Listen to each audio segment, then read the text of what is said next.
पराये मर्द के साथ औरत, सुने सच्ची घटना। एक युवक ने विवाह के 2 साल बाद प्रदेश जाकर व्यापार करने की इच्छा अपने पिता से कही। पिता ने स्वीकृति दे दी तो वह अपनी गर्भवती पत्नी को माँ बाप के जिम्मे छोड़कर व्यापार करने चला गया और फिर प्रदेश में मेहनत से बहुत धन कमाया और वह धनी सेठ बन गया। 17 वर्ष धन कमाने में बीत गए तो संतुष्टि हुई। वापिस घर लौटने की इच्छा हुई। पत्नी को पत्र लिखकर आने की सूचना दी और जाकर जहाज में बैठ गया। उसे जहाज में एक व्यक्ति मिला जो दुखी मन में बैठा था। सेठ ने उसकी उदासी का कारण पूछा तो उसने बताया कि इस देश में ज्ञान की कोई कद्र नहीं है। मैं यहाँ ज्ञान के सूत्र को बेचने आया था, पर कोई लेने को तैयार नहीं है। सेठ ने सोचा, इस देश में मैंने बहुत धन कमाया है और यह मेरी कर्म भूमि है, इसका मान रखना चाहिए मुझे। उसने ज्ञान के सूत्र खरीदने की इच्छा जताई। उस व्यक्ति ने कहा, मेरे हर ज्ञान सूत्र की कीमत 500 स्वर्ण मुद्राएं हैं। सेठ को सौदा तो बहुत महंगा लग रहा था, लेकिन कर्म भूमि का मान रखने के लिए 500 मुद्राएं दे दी। व्यक्ति ने ज्ञान का पहला सूत्र दिया कि कोई भी कार्य करने से पहले 2 मिनट तक रुककर सोच लेना। सेठ ने सूत्र अपनी किताब में लिख लिया। कई दिनों की यात्रा के बाद रात्रि के समय सेठ अपने नगर को पहुंचा तो उसने सोचा, इतने सालों बाद घर लौटा हूँ, क्यों ना चुपके से बिना खबर दिए सीधे पत्नी के पास पहुंचकर उसे सरप्राइज दूं।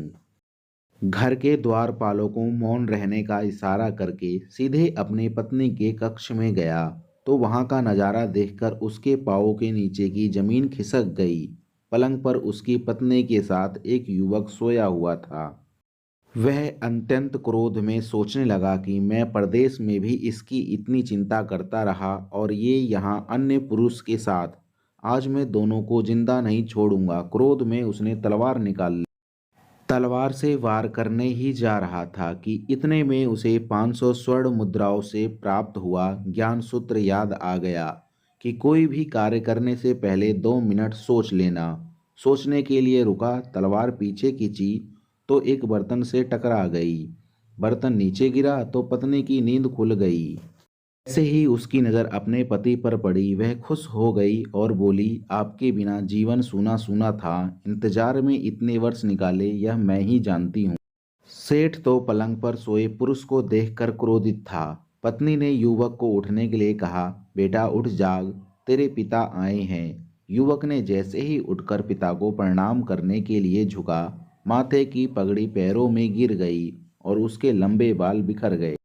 सेठ की पत्नी ने कहा, स्वामी ये आपकी बेटी है, पिता के बिना इसके मान को कोई आँच न आए, इसीलिए मैंने इसे बचपन से पुत्र के समान ही पालन पोषण और संस्कार दिए हैं।